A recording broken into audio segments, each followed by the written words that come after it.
राणीच्या ममतेमध्ये दुनिया समावली होती. राजकुमारच्या डोळ्यामध्ये रोशनी जागली. लांब झाली जेवाई, मन झालं उदास. प्रेमाने परत बांधलं विश्वासचा प्रकाश. संघर्षामधून शिकलं त्याने जगण्याचा प्रत्येक क्षण. आईच्या कुशीत मिळालं पूर्ण संसार. चिडियाघरमध्ये राणी नावाची एक चांगली माकडीण राहायची. तिच्या पोटामध्ये एक उपहार होता. तिचा मुलगा पूर्णपणे विकसित झाला होता आणि तो कधीही या जगात येऊ शकत होता. राणीचं चालणंही थोडं हळू होतं. ती खूप सावधानीने एका डालीवरनं खाली जमिनीवरती उडी मारते. तेवढ्यातच तिचा बाहेर एक दरवाजा उघडतो. आतमध्ये सोहम येतो. सोहमने अंगावरती वनरक्षकची वर्दी घातली होती. त्याच्या हातामध्ये खूप साऱ्या भाज्या आणि फळांनी भरलेली टोकरी होती. सोहम राणीकडे जातो. तो घुटण्यांवरती बसून तो ताट तिच्यासमोर ठेवतो. राणी त्याला बघताच लगेचच त्याच्या जवळ जाते, कारण ती त्याला खूप वर्षापासून ओळखते. राणी काही न विचार करता लगेच सोहमच्या मांडीवर बसते. सोहम तिला हलक्या हाताने सहलवतो आणि मग तो एका फळाचा तुकडा आपल्या हाताने राणीला भरवतो. लवकर खा राणी, आम्हाला तुमचा छोटा मेहमान बघायचा आहे. राणी सोहमच्या हातातनं फळ खाते. जेव्हा ती पूर्ण फळ संपवते तर ती खाली उतरते आणि जमिनीवरती ठेवलेल्या टोकरीतनं जेवायला चालू करते. राणी हळूहळू कापलेले फळं भाज्या खात होती. त्याच वेळेला सोहम जवळपास बघतो. काय माहिती योगेश कुठे थांबलाय? माझ्या सोबतच होता. त्याच वेळेला योगेश धावतच त्या दरवाजाच्या बाहेरून आतमध्ये येतो. त्याच्या हातामध्ये एक जेली कॅन होतं. सॉरी सर, कुठे थांबला होतास तू? सर काय करू, एक तर ही कॅन एवढी भारी होती आणि वरून मध्ये रस्त्यामध्ये प्रेरणा भेटली होती. तिने रिपोर्ट घेणं चालू केलं. जाऊ दे, चल सोड, ती कॅन दे. योगेश जेली कॅनला दरवाजाजवळ घेऊन येतो. सोहम त्याच्याकडे बघतो आणि दोघं मिळून तो जेली कॅन उचलतो आणि दोघंही जण त्या पाण्याच्या भांड्यामध्ये पाणी भरतात. तसं सर, तुम्ही याबद्दल नाही सांगितलं. सोहम हळूच हसतो. ही आहे राणी, आपल्या इन्क्लोजरची सगळ्यात चांगली आणि समजूतदार माकड. यांच्या स्पेशीसला कॅपुचिन म्हटलं जातं. हा सर, मी याच्याबद्दल आमच्या डिग्रीमध्ये वाचलं होतं. पण ही अशी एकटी का आहे? जर बघायला गेलं तर हिचं ओरिजिन साऊथ अमेरिका आहे. हिला तर इथे असायलाच नाही पाहिजे, पण कोणीतरी बेकायदेशीरपणे हिला इथे इंडियात आणलं आणि हिला इथे रेस्क्यू करून आम्ही इथे आणलंय, कारण ही इथे चांगल्या प्रकारे राहू शकेल. पण सर, हिला आपण हिच्या होम कंट्रीत का नाही पाठवत आहे? ते याच्यासाठी कारण ती लहानपणापासून कैदेत राहिली आहे. त्यामुळेच हिला जंगलात सोडणं बरोबर नाही, कारण हिला तिथे संकट आहे. ती खुल्या जंगलामध्ये नाही राहू शकत. हिचा एक अजून साथी होता, तो आता नाही राहिला. हिच्या डिलिव्हरीमध्ये किती दिवस वाचलेत? आता हे कधीही होऊ शकतं. योगेश राणीला बघून हसतो. तोही सोहम बरोबर. तो सुद्धा सोहम सोबत राणीच्या पाठीवरती हलक्या हाताने सहलवतो. राणी एकदा जोरात आवाज करते. हे ऐकून योगेश थोड्या वेळसाठी घाबरतो. सोहम हे बघून हसतो. योगेश पण हसून घेतो. रात्रीची वेळ होती. लांबूनच राणीचा खूप जोरात आवाज येत होता. जेव्हा प्रेरणा आणि सोहम लगेचच राणीच्या जवळ जातात. राणी जमिनीवरती झोपली होती आणि तिला दुःखामुळे ती खूप आवाज करत होती. प्रेरणा आणि सोहम लगेचच तिच्या जवळ येतात. प्रेरणा हळूच राणीच्या बोटावरती हात फिरवते आणि मग सोहमकडे बघते. हीच बरोबर वेळ आहे. सोहम डॉक्टर प्रेरणाकडे बघतो आणि सहमतीमध्ये आपली मान हलवतो. दुसऱ्या क्षणातच सोहम आणि डॉक्टर प्रेरणा मिळून राणीला स्ट्रेचरवरती ठेवतात. जेव्हा प्रेरणा तिला दवाईचं एक इंजेक्शन देते, हळूहळू तिच्या पोटावरती हातही फिरवते. सोहम जवळ उभा राहतो. डॉक्टर प्रेरणा आणि सोहम हळूच हलकं हास्य देतात. काही वेळातच एक छोटासा माकडाचा पिल्लू डॉक्टर प्रेरणाच्या हातात असतो. ती खूप सांभाळून त्याला राणीजवळ ठेवते. राणी आपले डोळे खूप हलक्याने उघडते आणि पहिल्यांदा आपल्या मुलाला बघते. त्यावेळेला चारीकडे शांती होती आणि आई आणि मुलाच्या मध्ये असलेलं प्रेम हे पूर्णपणे महसूस होत होतं. तर याचं नाव काय ठेवायचं? तर राणीचा मुलगा आहे ना? राणीचे मुलं तर राजकुमारच असतात.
सोहम राणीच्या बाड्यामध्ये येतो आणि तो बघतो तर काय राजकुमार जमिनीवरती एकटा बसला होता.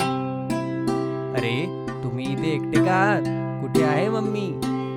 राजकुमार सोहमकडे बघतो आणि मग तो वरती फांद्याकडे आपली नजर फिरवतो. तिथे राणी फांदीवरती बसली होती. राणी, चल ये खाली. तुझ्या जेवणाची वेळ झाली आहे. सोहम तिला खाली बोलवण्यासाठी टाळी वाजवतो, पण राणी तरीही खाली नाही येत. हे बघून थोडं सोहम चिंतित होतो. असं पहिल्यांदा झालं होतं जेव्हा राणी त्याच्या गोष्टींवरती लक्ष नव्हती देत. सोहम दुसरीकडे जाऊन बघतो की काय गोष्ट आहे. तेव्हा तो बघतो तिथे की राणी एक मधुमक्खीच्या छत्त्याला हटवायचा प्रयत्न करते. हे बघून सोहम थोडा घाबरतो. त्याला असं वाटतं की मधमाशी जर तिला चावली तर तिला खूप दुखापत होऊ शकते. सोहम काय करू शकते तर त्या आधीच तिने छत्तेला पूर्णपणे काढलं होतं आणि ते मधमाशांनी तिच्या चारीकडे फिरायला लागले होते. यामध्ये तिचं पूर्ण संतुलन बिघडतं आणि ती खाली पडते. सोहम लगेचच तिच्याजवळ धावत जातो. राणी बेहोश झाली होती. तो राणीला आपल्या कुशीत उचलतो आणि लगेचच बाहेर घेऊन जातो. तो राजकुमार तिथे बसून सगळं बघत होता, पण तरीही तो शांत होता. पण त्याला समजतं की काहीतरी चुकीचं झालं आहे. दुसऱ्या क्षणातच सोहम राणीला ऑपरेशन थिएटरमध्ये घेऊन जातो. डॉक्टर प्रेरणाला आधीच खबर दिली होती. त्यासाठी स्ट्रेचर आणि उपयोगातलं सामान तयार होतं. जसंच सोहम राणीला स्ट्रेचरवरती ठेवतो, डॉक्टर प्रेरणा लगेचच तिची तपासणी करायला चालू करते आणि तिच्या चेहऱ्यावरती चिंताही पूर्णपणे दिसत होती. जवळ ठेवलेल्या मशीनच्या स्क्रीनवरती आता पूर्णपणे सरळ रेषा दिसत होत्या, ज्यामध्ये आपल्याला मधी थोडीशी हलचल दिसते. मला असं वाटतं राणीची ट्रीटमेंट इथे नाही होऊ शकणार. आपल्याला लगेचच हिला मोठ्या हॉस्पिटलमध्ये शिफ्ट करावं लागेल. सोहम डॉक्टर प्रेरणाकडे बघतो आणि दुसऱ्या क्षणातच सोहम आणि डॉक्टर प्रेरणा मिळून राणीला स्ट्रेचरवरती ठेवतात आणि तिला ॲम्ब्युलन्समध्ये घेऊन जातात. डॉक्टर प्रेरणाही त्याच ॲम्ब्युलन्समध्ये बसली होती आणि सोहमकडे बघते. राजकुमारचं लक्ष ठेवा. सोहम गंभीर चेहऱ्याने तिच्याकडे बघतो आणि सहमतीमध्ये आपली मान हलवतो आणि मग ॲम्ब्युलन्सचे दरवाजे बंद होतात. दुसरीकडे सोहम त्या वाड्याचा दरवाजा खोलतो. त्याच्या हातामध्ये एक चांगला कंबल होता. तो आतमध्ये जातो आणि बघतो की राजकुमार तिथे जमिनीवरती झोपला होता, जिथे तो आधी बसला होता. त्याच्या डोळ्यावरती सुख्या अश्रूंचे निशाण दिसतात. सोहम हळूच त्याची पाठ हलवतो. त्याचेही डोळे भरले होते, पण तो लगेचच आपले डोळे पुसतो आणि प्रेमाने कंबल उचलून राजकुमारच्या अंगावरती उडवतो. रात्र निघून जाते. दुसऱ्या सकाळी योगेश ॲप्रन घालून राजकुमारसाठी जेवण तयार करत होता. तो प्रत्येक गोष्टीला ठीकने नापतो आणि कढईमध्ये टाकतो. तो कढईला गरम करतो आणि लक्ष देऊन जेवण बनवतो. जेव्हा जेवण तयार होतं तो त्यावेळेला तो एका काचेच्या भांड्यात उतरवतो आणि मग तो त्या भांड्याला एका ट्रेमध्ये ठेवतो. त्याच ट्रेमध्ये तो एक दुधाची बॉटलही ठेवतो. ट्रे उचलून तो तिथून बाहेर निघून जातो.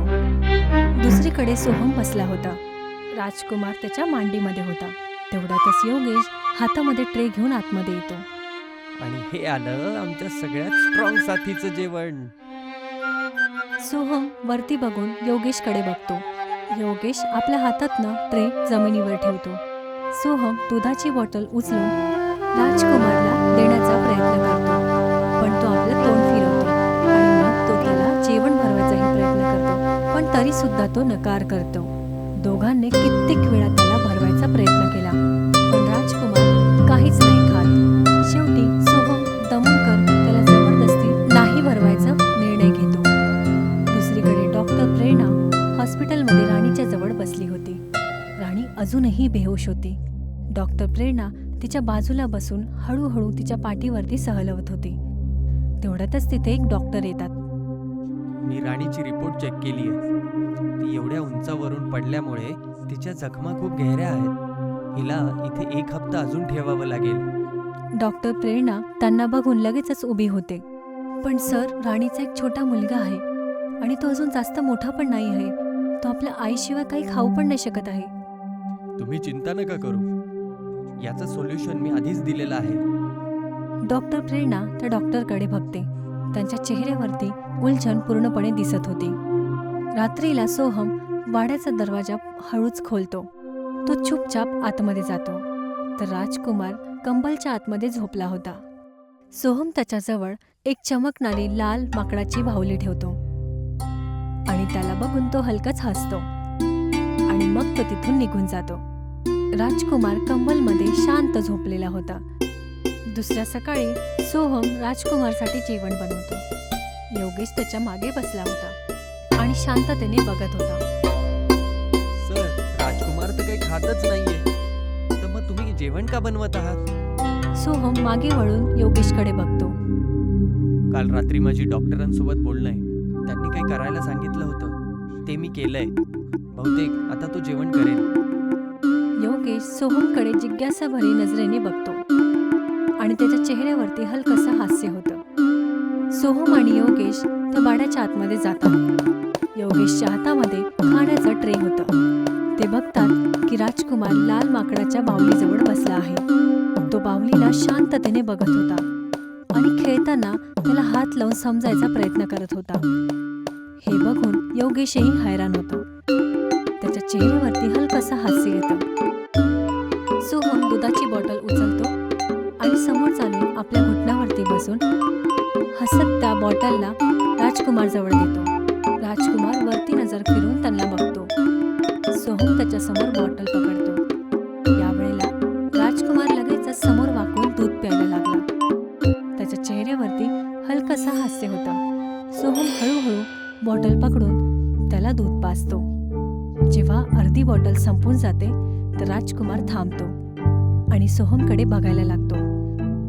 सोहमही त्याला लक्ष देऊन बघतो.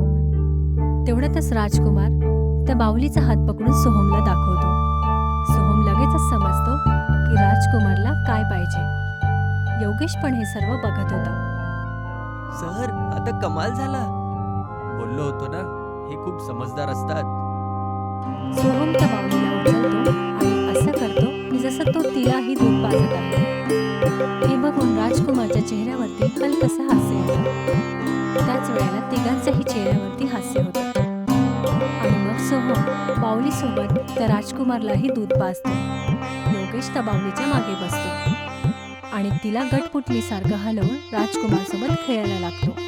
अचानक राजकुमार मोठा आवाज करतो. हे ऐकून सोहम आणि योगेश दोघंही आनंदित होतात. डॉक्टर प्रेरणा राणीच्या डोक्यावरती हलक्या हाताने हात फिरवते. त्याच वेळेला ती हळूहळू आपले डोळे उघडते आणि सोहम राणीचे डोळे उघडताना एक व्हिडिओ बघतो. सोहम आणि योगेश सोबत उभे होते. ते लोक ही बातमी ऐकतात आणि एकमेकांकडे बघून आनंदित होतात. काही दिवसानंतर आपण राजकुमारला त्या फांद्यांवरती खेळताना बघतो आणि त्याच्यासोबत तीच ती लाल कलरची माकडाची बावली होती आणि आज तो आनंदाने त्याच्यासोबत खेळत होता आणि सर्वजण त्याला बघताच आनंदित होतात. रात्रीला सोहम त्या वाड्यात येतो आणि राजकुमारच्या हातामध्ये तीच ती लाल बावली होती. सोहम हळूच ती बावली उचलतो. ती बावली राजकुमारच्या एकदम टोकदार नखांमुळे थोडीशी फाटली होती. सोहम तिथेच बसतो आणि लक्ष देऊन त्याला सुई धाग्याने शिवायला लागला. दुसऱ्या सकाळी डॉक्टर प्रेरणा राणीजवळ बसली होती. राणी आता थोडंसं ठीक झाली होती. राणी त्या स्ट्रेचरवरती झोपली होती आणि डॉक्टर प्रेरणा तिला जेवण भरवत होती. राणी हळूहळू आपलं जेवण जेवते. जेव्हा जेवण संपतं तेव्हा जवळ ठेवलेली मशीनची स्क्रीन दिसते आणि अजूनही त्यावरती हृदयाची रेखा बरोबर नव्हती. ती हलकीशी उठून आणि खाली जात होती. डॉक्टर प्रेरणा राणीच्या डोक्यावरती हात फिरवते. तेवढ्यातच त्या खोलीमध्ये एक नवीन डॉक्टर येतो आणि तो जवळ जाऊन त्या मशीनला पूर्णपणे बघतो आणि त्याच्या चेहऱ्यावरती चिंता आपण बघू शकतो. काय सर्व ठीक आहे डॉक्टर? राणी ठीक तर वाटत आहे, पण तिच्या हृदयाची धडकन अजून पण कमी आहे. काय आपण काही इम्युनिटीच्या मेडिसिन्स ट्राय करू शकतो? मी प्रयत्न पूर्ण करत आहे. आता बाकी सगळं तिच्या हिमतीच्या भरोशावर आहे. डॉक्टर प्रेरणा त्याचं बोलणं ऐकून सहमतीमध्ये आपली मान हलवते. दुसरीकडे सोहम आपल्या बिछाण्यात झोपला होता. तेवढ्यातच त्याच्या मोबाईलच्या फोनमध्ये संदेश येतो. संदेशमध्ये लिहिलं होतं की राणीला ठीक होण्यासाठी अजून काही दिवस लागतील. संदेश वाचून सोहम उठून बसून जातो. त्याच्या चेहऱ्यावरती पूर्ण चिंता होती. दुसऱ्या सकाळी सोहम बाळाच्या आतमध्ये राजकुमार सोबत होता आणि योगेशही एका साईडला बसलेला होता. राजकुमार आपल्या लाल बाहुली सोबत खेळत होता. सोहम चुपचाप बसून त्याला बघत होता. काय झालं सर? तुम्ही खूप चिंतेत दिसताय. राणीला ठीक होण्यासाठी अजून काही वेळ लागेल, पण किती नाही माहिती. डॉक्टरनं सांगितलंय की तिच्या हृदयाची धडकन अजूनही कमी आहे. तिला ठीक होण्यासाठी अजून काही वेळ लागेल. काय तोपर्यंत मला त्या बाहुलीच्या सहाऱ्यात ठेवणं बरोबर आहे? नाही, राजकुमाराला मोठं होण्यासाठी माझी इच्छा नाहीये की कोणाच्या सहाऱ्याची गरज पडे. योगेश खूप जिज्ञासाने सोहमकडे बघतो. सोहम उठून राजकुमारकडे जातो, जो त्या बाहुलीसोबत खेळत होता. तो राजकुमारला हळूच उचलतो आणि त्याला एक फांदीवरती बसवतो. राजकुमारचं एका क्षणासाठी संतुलन बिघडतं, पण नंतर तो स्वतःला सांभाळून घेतो. हळूहळू त्या फांदीवरती तो चढायला चालू करतो. तो शिकतो हळूहळू, पण लगातार तो प्रयत्न करत होता. वेळही निघत चालली होती. सोहम आपल्याला रोज त्या राजकुमारला फांदीवरती चढणं आणि उडं मारणं शिकवत होता. किती वेळा तो पडला, पण परत तो तशाच प्रकारे आपला प्रयत्न चालू ठेवायचा. सोहम त्याला नेहमी हलका व्यायाम करवायचा, वेळेवरती जेवण आणि दूध द्यायचा. राजकुमार आता आधीपासून खूप चांगल्या प्रकारे चढायला लागलेला आणि प्रत्येक वेळेला नवीन शिकायचा. काही दिवसातच त्याच्या सवयी आधीपासून जास्त सोप्या आणि संतुलित झाल्या होत्या. तो जोरात आता फांदीवरती चढायचा आणि खूप फुर्तीने उडी मारायचा आणि स्वतःच काही फळही बघायचा आणि सोप्या मोजणी समजून घेतो आणि शेवटी सोहम त्याला आपल्या मांडीवरती झोपवतो. आता ती लाल बाहुली कुठेच नाही दिसत आणि राजकुमार आता त्याला आठवणी नाही काढत. आणि मग काही दिवसानंतर सर्व काही बदलून जाते. राजकुमार त्या फांद्यांवरती खेळत होता.